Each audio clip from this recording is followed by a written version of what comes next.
ใกล้วันนี้วันที่หรือวันที่16นะ16หวยออมแกวะกูไม่เหมือนหัวมันในเขาซื้อหวยนั่นแหละแต่มันอันในเขามาหนีไม่ไหวเร็วแต่มันมีแพง ชื่ออะไรวะ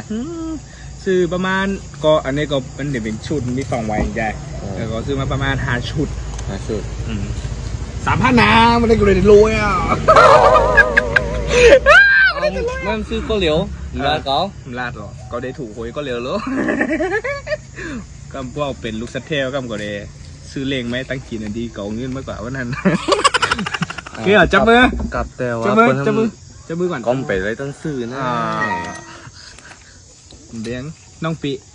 กำแจก็เนี่ยเด็ดถูกหวยแล้วก็ปันปีก็ปันเขาอิดเนาะปันอิดอ่อนอ่ะเพราะก็ถูกหมอก50,000ก็ปันไม่10 บาทถึงมาเข้ายาม4 โมงกลางค่ำ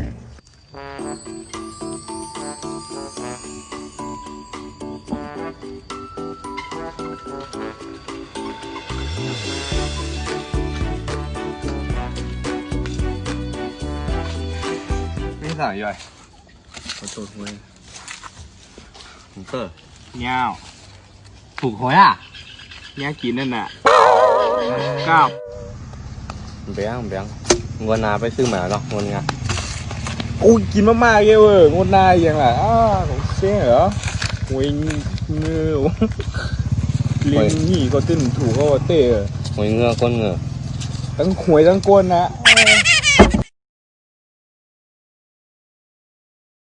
3,000นามันได้กูเลยรวยอ่ะถูกหวยก็เร็วแล้ว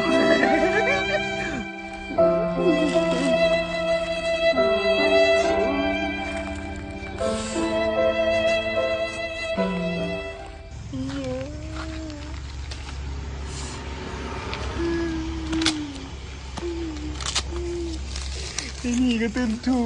กเสื้อเขา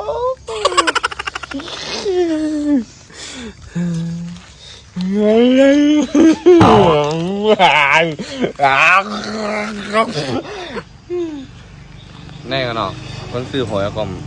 ถูกก็เดย์เมื่อไหนในขนาดเมื่อกลางวันก็ว่าได้ถูกหวยจะเป็นสัตย์เนี่ยว่ะแม่พี่น้องคนใต้เนาะเพื่อได้เล่นถี่เล่นหวยก็ให้เล่นเอาตั้งจองไว้เนาะอย่าไปเอาตั้งลอยเนาะถี่ของเลยลาว่าลอยลูกค่ะพอผากไว้แบบก็ไม่พี่น้องคนใต้เขาอินขนาดกดไลค์กดแชร์อย่าลืมกดไลค์กดแชร์กดซับสไครต์ปันปีย่อยอ่ะอย่าลืมกด subscribe กดแชร์แล้วก็เบิ่งให้พี่ย่อย